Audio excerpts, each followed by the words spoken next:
Hello, friends, and welcome to episode 5 of Syracuse Sports. My name is Brent Axe, and today we're only a few episodes into this adventure. We're just going to blow up the whole format and turn everything over to you. We solicited questions from you from all points of the internet, from Twitter, from threads, from email. We've even got some voicemails to play today. So if you want to get in touch with the show, easy enough to do, my friends. We're going to put this at the bottom of your screen if you're watching on YouTube, but you can always find me on Twitter at Brent Axe Media. Email is baxe@syracuse.com. We have a voicemail line that you can leave us a voicemail anytime at 315-552-1964. So we're going to have a little fun with this. Nate Mink is here, my friend and colleague from syracuse.com. And you're kind of going to be like Ed McMahon. Remember, this is kind of old school for some people. Remember Ed McMahon and the great Karnak, and Ed McMahon would toss it over to the great Karnak, and the great Karnak would have to figure out what Ed McMahon was throwing at him there. I know Vince McMahon. I know Jim McMahon. But not Ed McMahon. I don't know if I know Ed McMahon. Okay. Find it on YouTube. It's good stuff. So Nate's got your questions, and he's going to ask me the questions, and we're going to have some fun and go through them. Yeah, but I'd be remiss, Brent, before we start. Yeah. We're here. Like, we just got through the last weekend before football season, and it was actually week 0. That's Notre right. Dame wiped the floor with Navy out in Dublin. USC scored a bunch of points, gave up a bunch of points, so no change there with Lincoln Riley's bunch out west before they head to the Big Ten. And Victor Hovland won the tour championship. Bob Barker, R.I.P. Bob Barker. Brent, we should have had skinny mics. I feel like we should have had skinny mics for this episode. I think you're onto something there. And you know what? This is not too soon to say, because God bless Bob Barker. How about my man almost got to $1? Like, if you watch The Price is Right, he bid to 99. He almost made it. Bob Barker, who babysit so many of us when we were homesick from school, and that meant you were either homesick or you were skipping school when you see Bob Barker come on the TV at 11 o'clock. So RIP, my friend. And most of the time, 99 cents gets you to the Showcase Showdown. So I'd like to think Bob Barker is having his own Showcase Showdown. How do you know Bob Barker, but you don't know Ed McMahon? That's what I want to know. A lot of sick days, a lot of quote sick days. You didn't stay up late like me. Nate was going to bed early for school, like a good boy. That's what I like to hear. That's right. That's right. Before we get into the questions, so Nate, of course, you know from syracuse.com, covered Syracuse football for so long. Nate is more in an editor's role these days. His fingers do work sometimes, but what is it like for you going into a football season? And you're going to be in it, certainly part of the coverage, but in kind of a different role for you. Driving the ship, hoping to make good decisions, and above all, we're here to serve the readership. That's right. Much like this podcast, much like this mailbox. You guys are always the most important. Let us know. We just gave you all the ways to get in touch. Let us know what you want to hear in this podcast, what you want to see on syracuse.com. We're always listening. All right, we're going to jump right into it. Let's go. Carrie wants to know more about the topic du jour in college sports, conference realignment, TV networks. She is focused on the ACC networks television deal with ESPN. Okay. And Carrie is actually taking this from an interesting perspective. I like this. She is asking, Brent, can you see a situation where the ACC's media deal with ESPN actually becomes a good thing for the league in the next 5+ years? With the upheaval in the entertainment industry right now, she can see college sports rights at least leveling off, if not shrinking, as teams renegotiate a few years down the line. Could having a locked-in agreement, remember the ACC's deal with ESPN runs through 2036. Can you see that mammoth television contract look like a great move for the ACC in a few years? I'm going to say yes and no. And I know that's a cop-out answer, but here's where I'm going to say yes. As Nate and I speak, Cal, Stanford, and SMU are not in the ACC, but they appear to be getting into the ACC. The key with that is it's bringing in an additional $72 million in revenue. But by the time everybody gets some of that chunk of change, and it depends on, when Cal, Stanford, and SMU get it, I understand that. But that was encouraging to me, that even with this locked-in, sword in the stone media rights deal through 2036, they can find ways to add revenue. Okay. The no to me is their deal's up in 2036. All the other Power 5 conferences, except for the Pac-12 RIP, renegotiate their deal before that. So that to me is the bad news, right? So how does the ACC find ways to do what they're doing now, add a little bit more into the pie while keeping things together with the grant of rights? Because to this point, nobody's figured it out, Nate, how to get out of it. But Florida State is going to try and find any way possible to get out of this thing. And I think we'd be naive to think that someone is not going to find the escape hatch out of this thing by the time 2036 rolls around. Well, Kerry brings up a great point about whether or not the TV dollars are going to shrink. Do you see the bubble bursting with sports rights? Really? Yes, because the math doesn't add up. How does ESPN continue to pay the NBA, college football, and everything it's paying out when the cash cow, right? My grandmother paying for cable television, but doesn't know she's paying ESPN $10 a month kind of thing. All that is doing is dropping, right? So when do those two things conflict? Now, ESPN's getting creative. They just signed that deal with Penn Entertainment, a gambling entity, another $2 billion in the coffers, but it's going to come to a head at some point, right? So all these schools and all these leagues and everything that's just like, where's my $40-50 million a year from ESPN? Like, it's not going to dry up, but at some point, someone's going to have to make some really tough decisions. Think about what we're talking about here, Nate. We're talking about billions of dollars. We're talking about Disney. But this is also why Bob Iger, the CEO of Disney, is saying things like, we want to bring in, how did he frame it? Like creative partners and strategic investments and all these things. They need an infusion of cash, which is why I'm going to say right here, Apple's buying ESPN, and it might happen by the end of this year. If that happens, that's good news in terms of cash. The bad news is Apple only has 15 million subscribers at this point. ESPN itself has whatever it is, 70 million cable subscribers, add an ESPN Plus and everything. So that's a strategic partnership that would infuse the cash and would work for what Bob Iger wants to do. Well, if Apple buys ESPN, I'd be fascinated to wonder if that blows up the grant of rights. I'd want to see the contract on that. You would.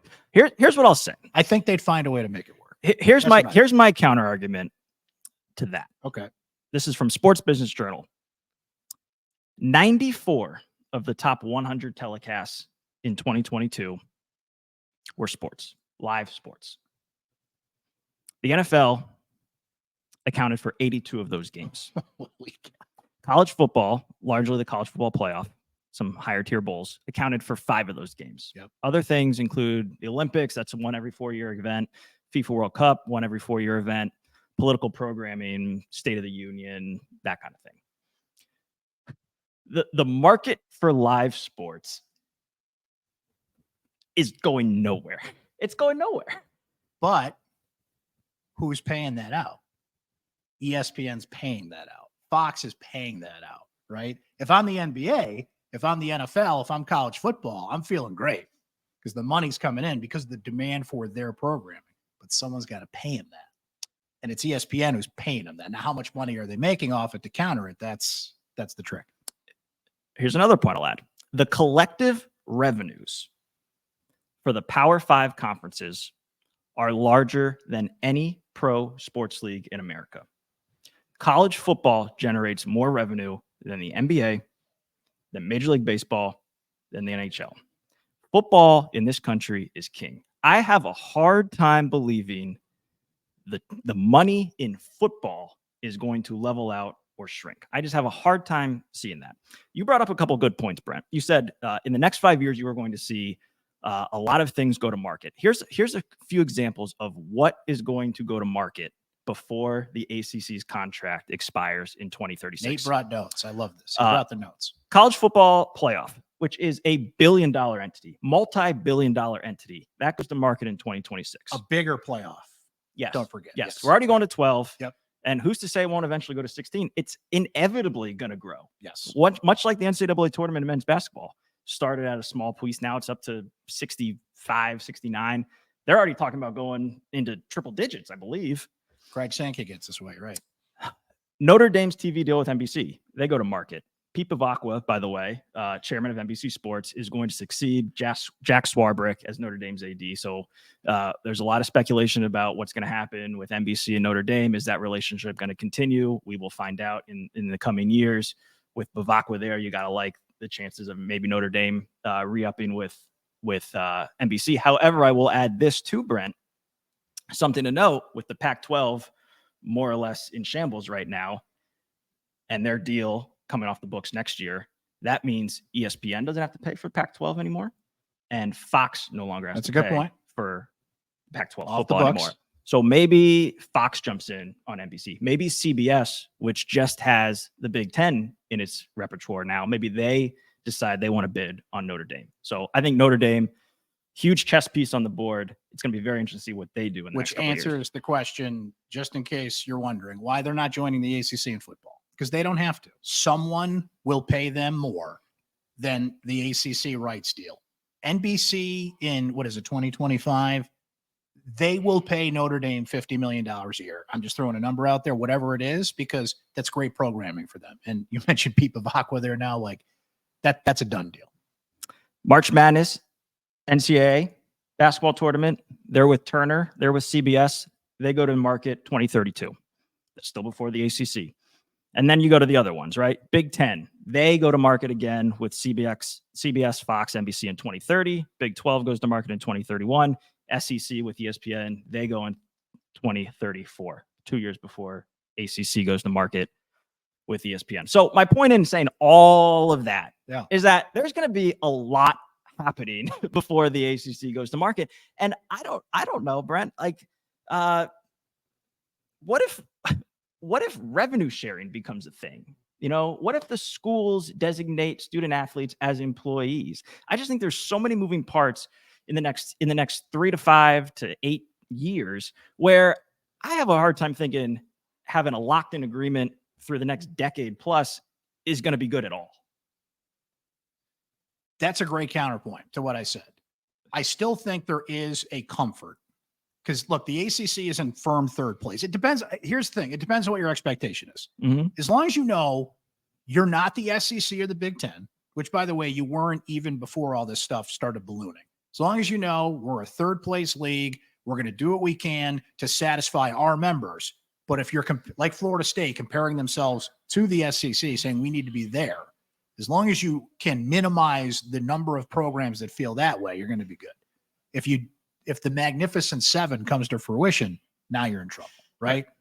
But that was done in 2016, Nate. John Swofford in 2016 put this grant of rights in place with stability in mind. Here we are just 7 years later, and it's almost anything but that. Great question, Kerry. It's also another great reason on why so much can change. Because when that TV deal was struck in 2016, that was before Dino Babers even coached a football game at Syracuse, right? Good point. 3 years later, Brent, California passed the Fair Play to Play Act, and that effectively went in 2021, which allowed athletes in California to profit on their name, image, and likeness. And it essentially brought everything up to what we're seeing now with NIL. So on a separate track to all of this stuff happening in TV and media, you have what politicians and university bureaucrats and all of these other entities, what they are doing on their own track. How this all meshes also can factor into this. And I'll say, with, again, going back to Kerry's question about, is this possibly a good thing that you have a locked in agreement? If the revenue disparity is tens of millions of dollars and you get to a place where athletes can be paid by the institutions, that is a major disadvantage for everybody in the Atlantic Coast Conference. A huge disadvantage, because all of a sudden, all the top talent will go towards the Big Ten and the SEC. All the top coaching talent will gravitate towards the SEC and the Big Ten because they have more money to spend. They have more money to pay for that. And then what you're going to get in that situation, I think, is a situation where if you don't have the Carmelo Anthonys, if you don't have the Derek Colemans, that hurts the bottom line. That affects the enterprise in ways that is a little bit more drastic than just being $20-30 million. An entirely different podcast, but this is why if you want to find the line here through all this nonsense, you cannot make athletes employees, because this whole thing will just evaporate as we know it. So don't do that. Great question, Carrie. What do we got for number 2, Nate? Excellent question. All right, we're gonna soft pedal this one a little bit. Okay. Dome renovations. Obviously, in the next couple of years, we are going to see new seating. Yep. We are going to see some new lounge space. We're going to see some pregame lounge space. We're going to see chairback seating. Already in the last couple of years, obviously, the dome renovations include the center hung scoreboard and knock on wood, maybe some improved Wi-Fi sometime soon. Air conditioning. Air conditioning was a big one. Like, how could you forget about the AC? That's the How best could you one. forget about the AC?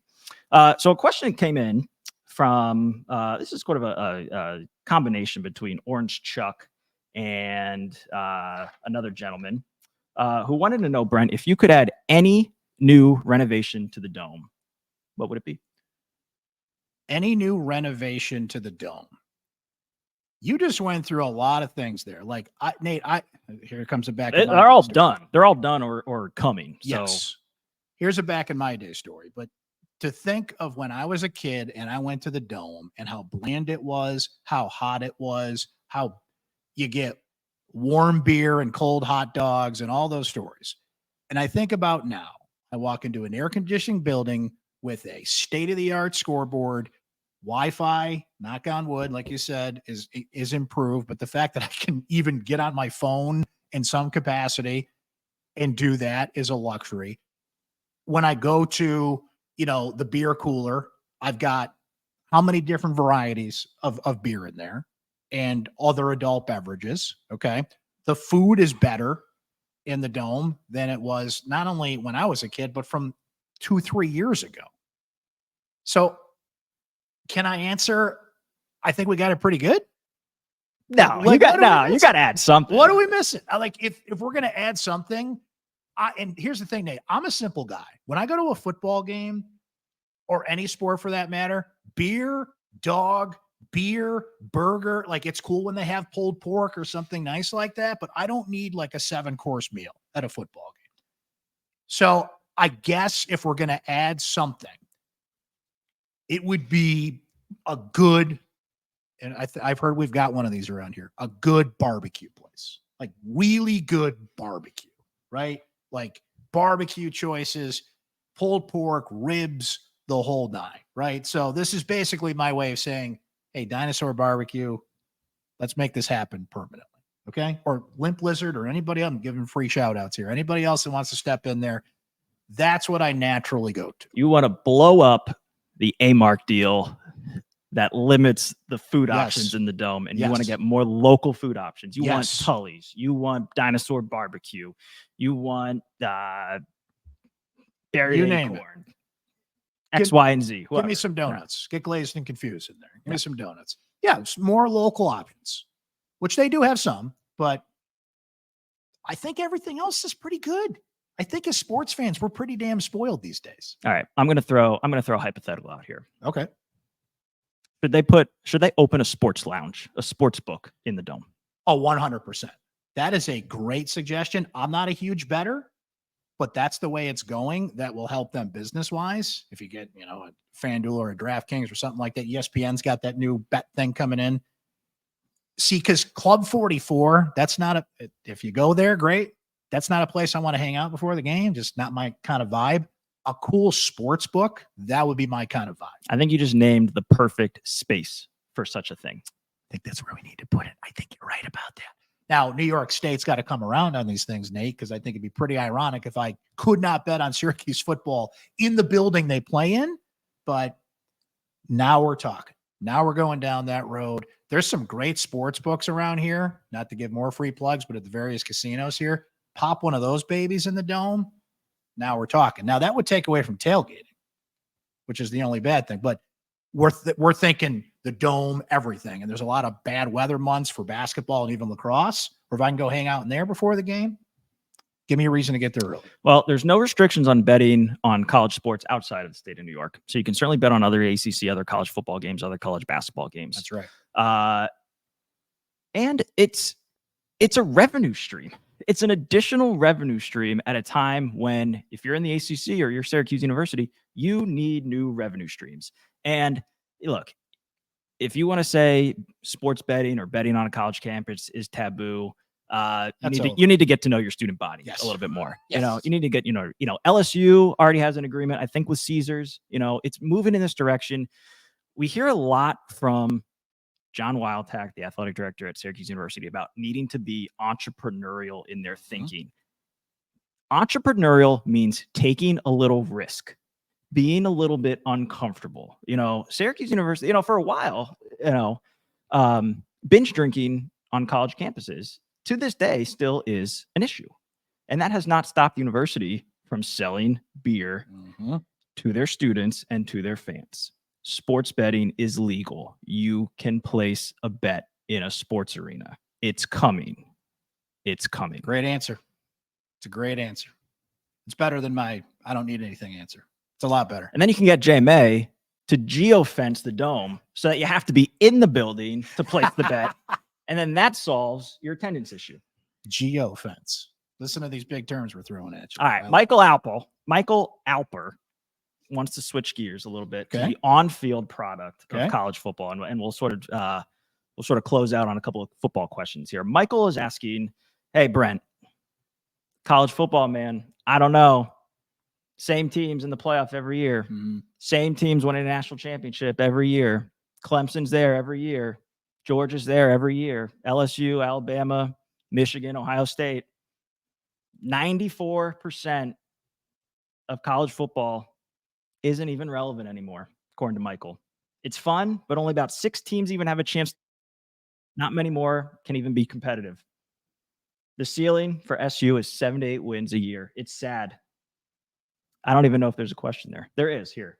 Is football even relevant anymore to about 94% of college football teams? Of course it is, because you know that going in. You knew that last year, 10 years before that, 20 years before that. College football playoff, AP rankings, the BCS, right? The rich are the richest in college football. Those same teams you mentioned and a few others that have cycled in and out over the years were always in control. So and this is a problem here in Syracuse, Nate, and we're actually going to get to this in one of our voicemails coming up. What you have to attach yourself to as a college football fan is tradition. We just brought it up. Tailgating, routine, Saturday afternoon, 6 times a year at home games, 6 times a year. Maybe you go on the road once or twice. Enjoy the games. Hope your team wins. And that's what 94% of college football fans do. And they love it because it's the game. It's the tradition. It's a college football Saturday that they adore. Now, for a very small percentage of schools, Georgia, let's look at this year, Georgia, Michigan, USC, Ohio State, Alabama, Clemson, a couple others I'm forgetting off the top of my head, USC. They have those aspirations, and that's great. But you can't let the fact that you're not in that 6% ruin your like of college football, your love of college football. I think that's what makes college football unique. The difference, look, I'm a Buffalo Bills fan, right? They are in a small window right now where they better get to the damn Super Bowl or I'm going to be upset, right? That's the difference, though, between professional football and college football. So don't let that ruin your love of the sport. That's what college football has. Now, I'll answer this more when we play our voicemail later in the show from my guy, Dominic. If we want to tighten the screws to here, Nate, Syracuse does not have that, right? People have to make their own traditions here. What are their traditions? Go to Marshall Street or some things that people do, but they do not have the grand traditions that other college football entities do. So you're kind of like, you're DIYing it here in Syracuse. So that's kind of the issue. There's no 44 on the field. So you're a little more reliant on a year like last year when it's like, hey, look at this. They're going to make a little run here. They start 6-0. Something's brewing. Or 2018. Yes or no? Is there more? Yes or no? And then I'll make a couple points. Is there more parity? You sound like a debate moderator. I need a yes or no on this, please. Is there more parity in college basketball? 100%. Yes. College football national champions since 1998, the start of the BCS. 13 different schools. Men's basketball national champions since 1998. 13 different schools. That's a surprising stat. I'll still say this. The hope of a college basketball fan that they can get in a tournament and make a run is much higher than in college football. You extrapolate those numbers back to 1990, 18 different college football national champions. That includes a couple split champions, Michigan, Nebraska, Colorado, Georgia Tech. Men's basketball, 17 different schools since 1990. Similar numbers. Here's where it changes a little bit. Since 2016, 4 college football programs won a national title. We've had 6 in the last 6 years. You know the since numbers there's been a thing. I'd like to see? Final Four. But college football has only had a Final Four, if you will, in the last decade or so.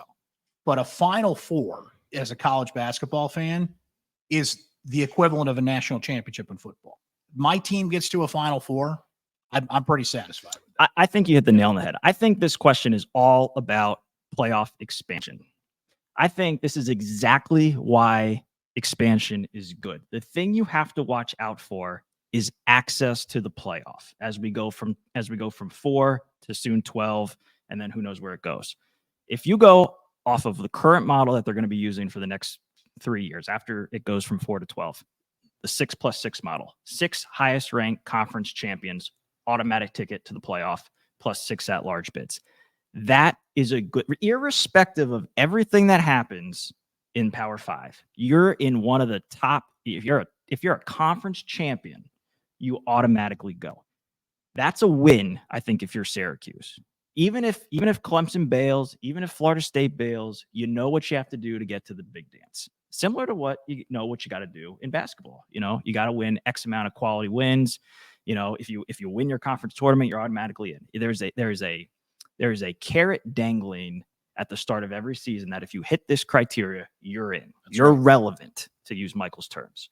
If you go to 12 at-large teams where the quote best 12 get in, then that's a little dicier, because then you're falling in line a little bit with how the men's basketball committee picks its field, right? You could be Drake and you could be 30-2.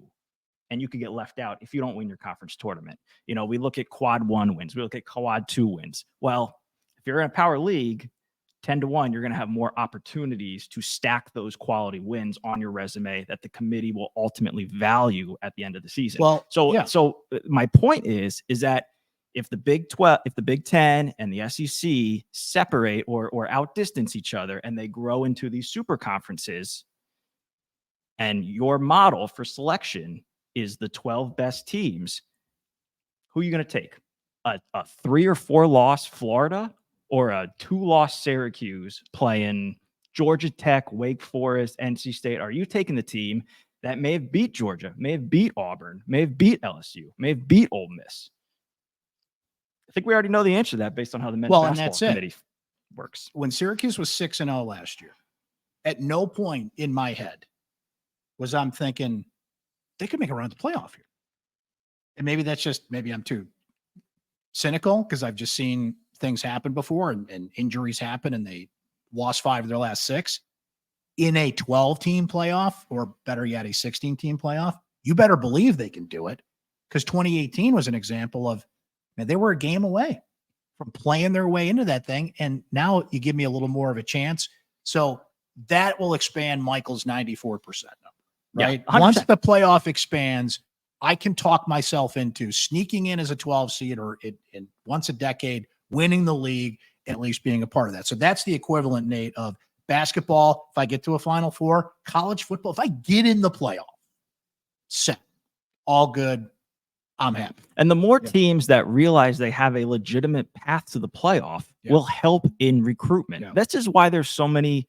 This is why recruiting is such a slog right now, because you get 4 tickets every year and they're going to the same teams. So Georgia, Ohio State, LSU, Penn State, Clemson, Oklahoma, the teams that are getting there, have gotten there, they have a monopoly over all the 4- and 5-star talent, because if what is attractive to those players, those high school players, those transfers, is playing for and competing for national champions, there's a finite number of teams that legitimately can do that or even reach the playoff. All of a sudden now, if you expand out to 12, 16 teams, more teams are going to be eligible for that tournament. That's, I think, is going to spread the talent out, much like it has in college basketball. All right, Nate, I think you got one more question. Then we're going to play a couple voicemails here. That's right. Hear from the people. TJ on Instagram, keeping the football talk going. Get some meaty in-season football talk. We got the opener, SU football opener Saturday against Colgate at the JMA Dome, 4:00, streaming only, ACC Network Extra. TJ's chalking it up to a win. He's ready. He's chalking up Western Michigan in week 2 as a win. I agree. Western Michigan's picked last to finish in the MAC. You lose to any of these two teams, it's game over already, as far as I'm concerned. Purdue week 3 is the one he's circling here. Yep. He wants to know, we aren't talking about the Purdue game. We're not talking about it because it's, 3 weeks out. Mm-hmm. But he views it as the swing game for the entire season. Brent, is TJ crazy? No, he's not crazy. Although if I'm going to pick a swing game that could hinge the entire thing, Emily Leiker, our friend and colleague from syracuse.com, actually agree on this. I think it's the North Carolina game, because that is in the middle of a brutal stretch for Syracuse. And I think if they're legit and they win that game, that really ups the anticipation and the expectation of what they can be. And that's a league game. Purdue, you don't want to drop Purdue because it's the most likely of your non-conference games, right? Colgate, Western Michigan, Army. I'm sorry. You've got to beat those teams. Those are your 3. Yeah, all at home. Yep. All at home. Purdue's on the road. Purdue was an epic game last year, and that team lost Aiden O'Connell and lost some key players from that team that gave Syracuse a push in the Dome last year. So, Nate, this just brings in those factors of college football. You go on the road, Big Ten. There's just that one game every year. Nothing goes right. Injury happens. I just cannot put game 3 as the swing game to me. I think it's recoverable if you lose it. It certainly puts a hell of a lot more pressure on you because you got Clemson to start out in ACC play. And if you slide, like you lose to Clemson, you lose to Carolina, you lose to Florida State, now all of a sudden the losses are piling up. So I don't think it's a swing game. I do think it's an important game. I do think it's going to tell us a lot about this team, that they're going on the road that early and have to challenge themselves in a lot of different ways. But swing game, I still think that's North Carolina. Who do you think's favored in that game? Syracuse will be favored in that game. Give me a line. I don't have Purdue's schedule right in front of me. Yeah, but give me a line, like 3, like under 4, probably 4. So they might give Purdue a couple points because you always give the home team a little bit, but Purdue will be plus 3.5 in that game. How about that? I shoot minus 3.5. Yeah. I think it's going to be. I agree with TJ. I think that is a swing game because I think if you drop it and you're 3-1 going into Clemson, and you got Clemson, Carolina on the road, Florida State on the road, and then a Thursday night game against Virginia Tech on the road, 3 straight road games, that can spiral quickly. That can all of a sudden go from 3-1 to, let me do the math here, 3-4. And then, like you said, then you're up against the wall, and you gotta make some hay. It's a lot different in the league. Yeah. Or even 4-2, 4-3. You know, you're talking about the difference between being potentially above 500 going into Blacksburg and below 500 going into Blacksburg. And I agree. You know, Purdue is not, I don't think, who they are last year. They got a new head coach, Ryan Walters, first-time head coach, former defensive coordinator at Illinois, 37 years old, young guy. Breaks in a new starting quarterback, albeit Hudson Card from Texas. So a guy that has, a little bit of the recruiting hoopla behind his name. No Charlie Jones. He's in the NFL. A couple of offensive linemen hit the portal.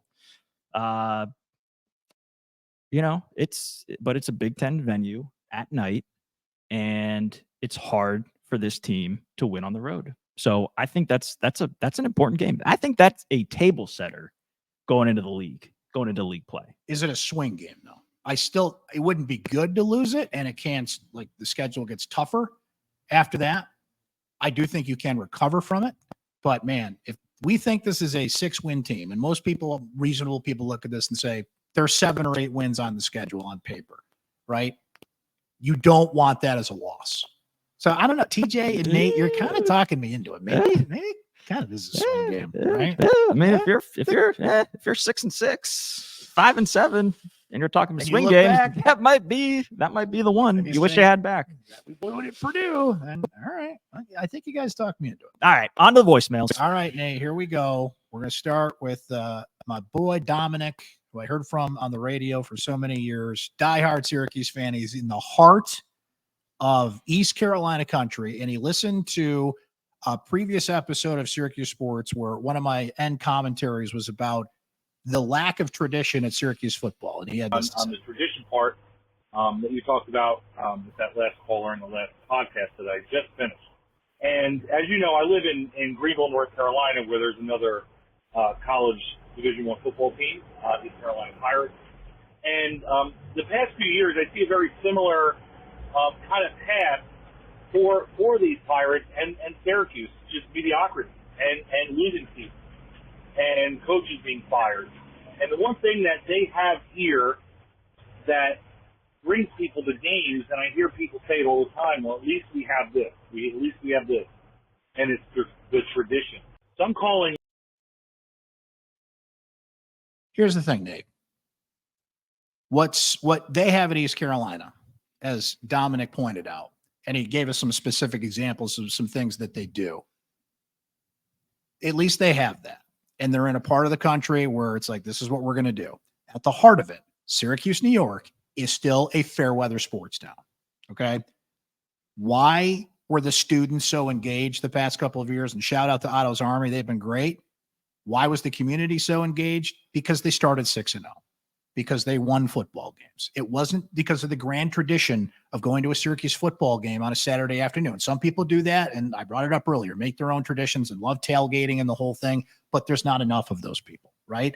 So if this team tails off, they don't have those things like they do at East Carolina or many other schools that are going to bring you there. There is a certain percentage of fans, and I know we're focusing a bit on attendance here, but there's a certain amount of fans that will engage only if this team is good. They're not good. They're out. They're apple picking, or they're doing the various other things that Syracuse fans do instead of watching Syracuse football. So I don't know how you wave a magic wand and start a tradition in 2023, but it's something that's lacking up there that really hurts them if they're not good at football. I spent the last 2 minutes trying to think of one tradition at East Carolina football. Yeah. I trust Dom. Yeah. I trust him. Yeah. He's right there in the heart of it. Yeah. We call up former defensive line coach Tim Doust and get a history lesson on exactly. East Carolina. East Carolina and Syracuse had some good games back in the heyday there. That is correct. Yeah. I think what we have seen across college football is that traditions can be a draw, right? You go to Ohio State, Michigan. You want to be there. You want to be at Penn State for the whiteout game. You know, when you're going to Autzen Stadium in Oregon, you're going to see the Duck puddles ride out on the field on a motorcycle. I don't even know if that's a tradition, but he does it every game. But these are all the things you're talking about. War Eagle. You're going to see War Eagle. You're going to see the Buffalo run on the field in Colorado. I mean, they've got Deion Sanders and a lot of other things going on there, but if it, the very least, you have that thing, Clemson running down the hill and touching the rock. At the very least, those fans have that. Syracuse fans, what do you have? Well, you tell me. You guys let me know. What, maybe I'm just skipping over. You have the number hanging in the rafters. That's not, it might not be a draw. An active tradition. That's history. That's history in the rafters. It's not an active tradition that is celebrated and done at every home game. That is, Dom, appreciate that. Another voicemail here, and you can leave us a voicemail at 315-552-1964. This is from Matt. Hey, Brent, it's your good buddy Matt here. Football as well.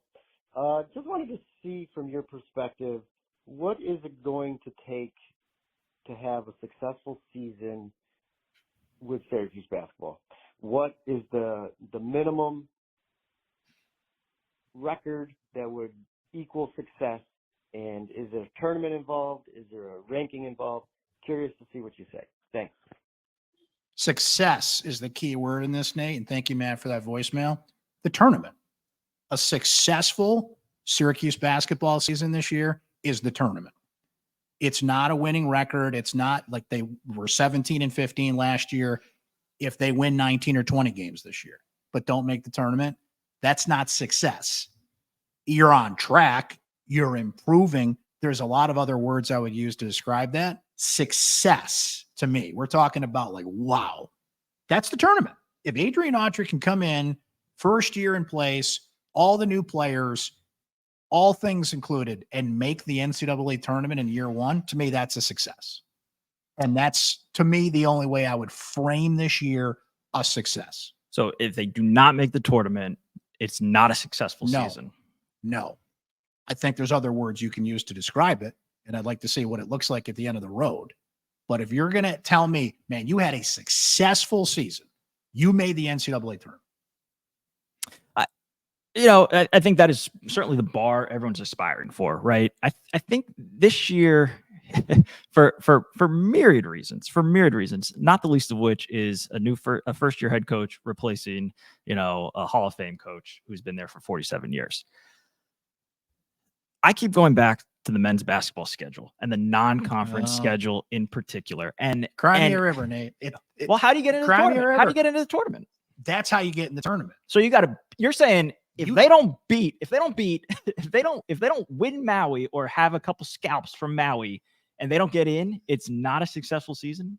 What I'm telling you is you make your schedule. Okay. And if it was too tough, then don't go to Maui and don't go to Madison Square Garden and the ACC takes care of itself, right? Like but Maui was set Maui was set before Autry was taken over. I understand that, right? But this is big time college basketball. And if you're going to make the tournament, you got to beat good teams. Forget everything you just said. They've lost to Colgate 2 years in a row. That's right. Right. But here's what I know. You brought back Judah Mintz, who is a top talent. You brought in JJ Starling, who was one of the top transfers on the board, right? You have a team on paper that's capable of making the tournament. And I get what you said about the shadow of Boeheim, and I get what you said about integrating your system and all that. But here's what I know. Autry's been sitting there for 5 years. Okay. Thinking he's going to be the head coach and can now put that into place. He's got the same coaching staff with one addition, right? He's got a talented team. The standard for Syracuse basketball is make the NCAA tournament. I think all things considered in the modern era of college basketball, they have a team that can do that. Now, if they don't make the tournament, am I going to be screaming bloody murder? No. But the question was, what is success? To me, success is the tournament. Well, the basketball season will be here before you know it. Football season comes up first, and it's right around the corner. Brent, it's been a pleasure. It's been great. Trying to bat around a couple questions here, and thank the audience, thank the listeners to this show for keep them coming. Keep them coming, because we'll do this sporadically throughout the season as well. 315-552-1964. That is the voicemail line. You can hit me on Twitter or X, whatever you prefer. Brent Axe Media. The email is baxe@syracuse.com. Great stuff from you guys. Nate, you're welcome anytime. Come in here, throw a monkey wrench in the whole format, and just take questions from the people. Good stuff from you, my friend. And we will talk to you next time on episode 6 of Syracuse Sports with Brent Axe, which I can tell you this, friends, the 23 things you need to know about Syracuse football in 2023. That's coming up in episode 6. But thanks for checking out episode 5, everybody.